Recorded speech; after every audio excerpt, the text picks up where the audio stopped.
This is the Big O Show. This is the Big O Show. Jennifer Lee Chan, kind enough to join us now on the program. I've had Jennifer on the show a few times over the years to talk a little bit about the Niners, and now we got our connection from the West Coast to the East Coast as Mike McDaniel is coming over to take over as the head coach. You can follow her on Twitter like I and many others do at Jennifer Lee Chan. You can catch her work there at NBC Sports in the West Coast. Jennifer, good morning in your case, right? It's still morning over there. How you doing? That is correct. It's still morning over here. You doing all right? You hanging in there? Yeah. It's been a little crazy. Super Bowl's coming here, so there's been a lot of people in the city. It's it's got a little vibe going, a little energy. I like it. But before I get into the Mike McDaniel stuff, Jimmy Garoppolo kind of said his goodbyes and all of that. And obviously, when you trade 3 first-rounders for a young man, you've got to find out whether Trey Lance has the goods or not. So next year, I guess, will be that. Where does Garoppolo end? How does this whole saga end for him? Where do you think he goes? It'll be really interesting to see where he does go. I think great landing spots for him would be Pittsburgh Steelers with Ben Roethlisberger retiring. You look at where Tom Brady retired from, Tampa Bay, that could be a spot for him as well. There are a lot of good options for him. I think he's got a lot of, possibilities, obviously, where he could go. He played his team into the postseason again, so he's a promising guy, and I think he'll be in demand once everything starts to open up. Yeah, there are some opportunities where he could end up landing, and maybe it'll give him a chance to win right away too in certain spots. The Pittsburgh Steeler one is really, really interesting. The Tampa one, I just feel now with Tom leaving, they have so many free agents. I think there's going to be so many defections from that team that I don't think they're going to resemble what we've seen the last 2 years. But I love your pick with the Steelers. That one makes a lot of sense there. And since they believe in the running game, that'll be good. That'll take pressure off of him in that sense too. So that's actually a really good one. I don't know what Pittsburgh's going to do, but they don't have any options right now. They've got to either draft it or trade for Jimmy. I like that one. All right. So let's get to Mike McDaniel. He gets named as the head coach here. Jennifer, talk to us about Mike. What is it that you like about him? Why do you think this move either makes sense or doesn't make sense? Talk to us a little bit about Mike.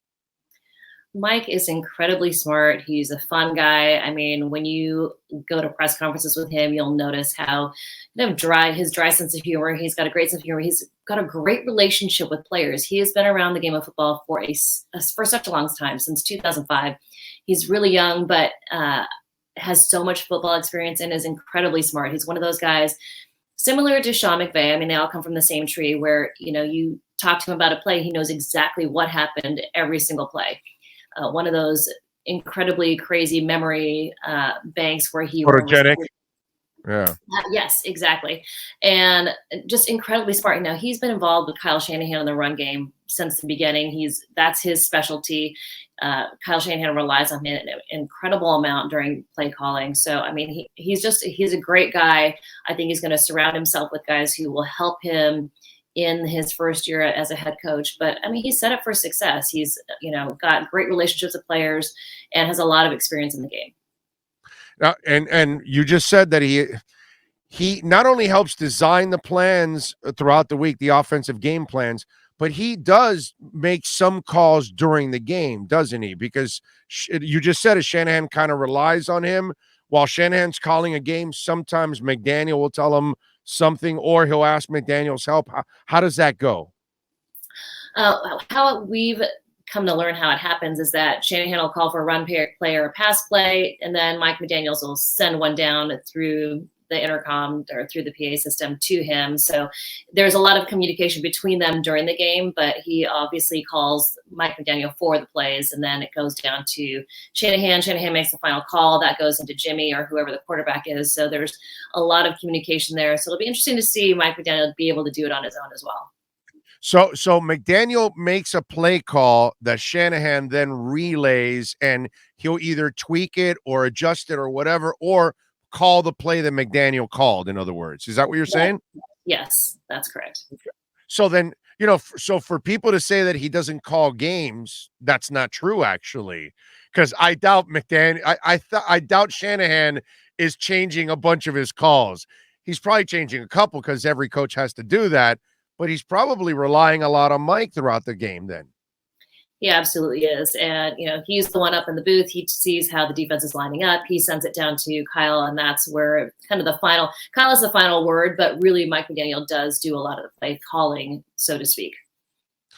and a lot of people are wondering, will he take anybody from the staff? Is Mike tied with anybody there on that staff that you think maybe there's a chance, Jennifer, that he steals somebody from there? Any thoughts on that?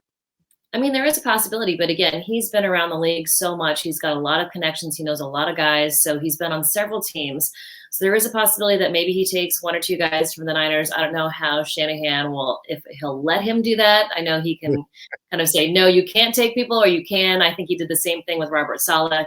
Yes, you can go, but you have my blessing with this person or that person, but not necessarily the other. So I think there'll be an open line of communication with Kyle Shanahan to who he can take and who he is not allowed to.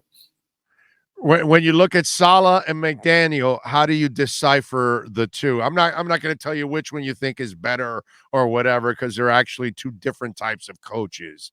But it looks like they're also two different types of people too at the same time. So decipher the two since you've been around both.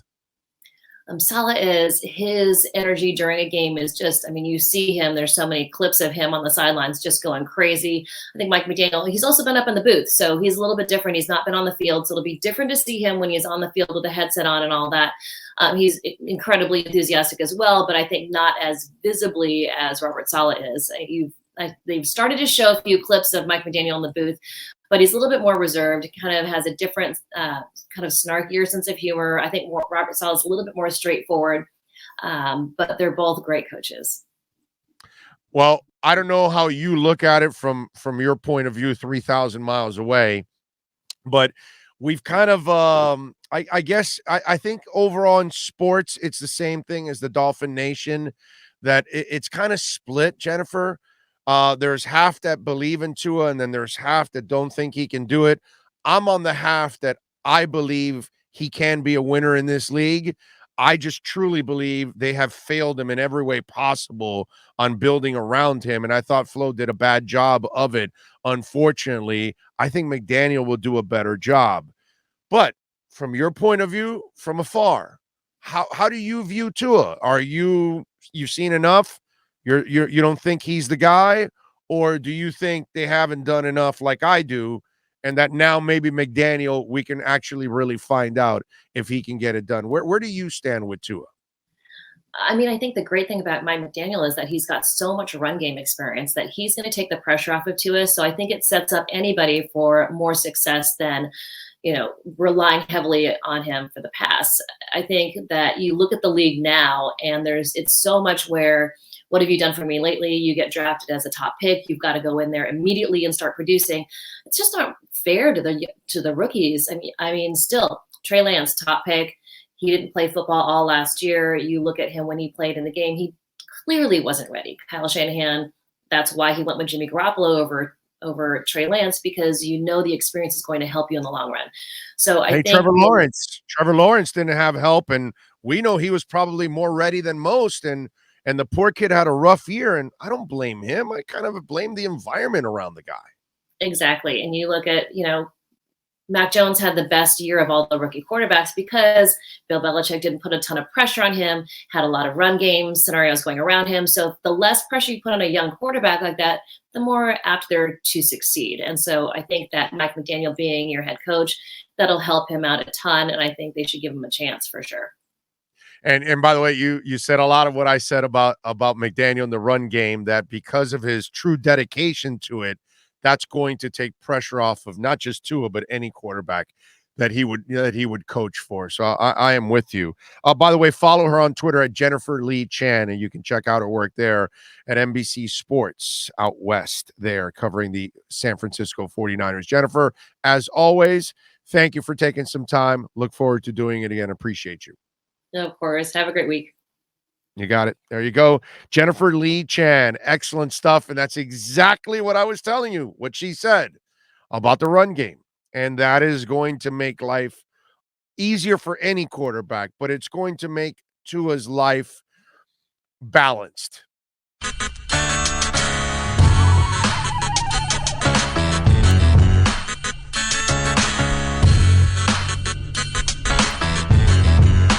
This is the Big O Show. This is the Big O Show.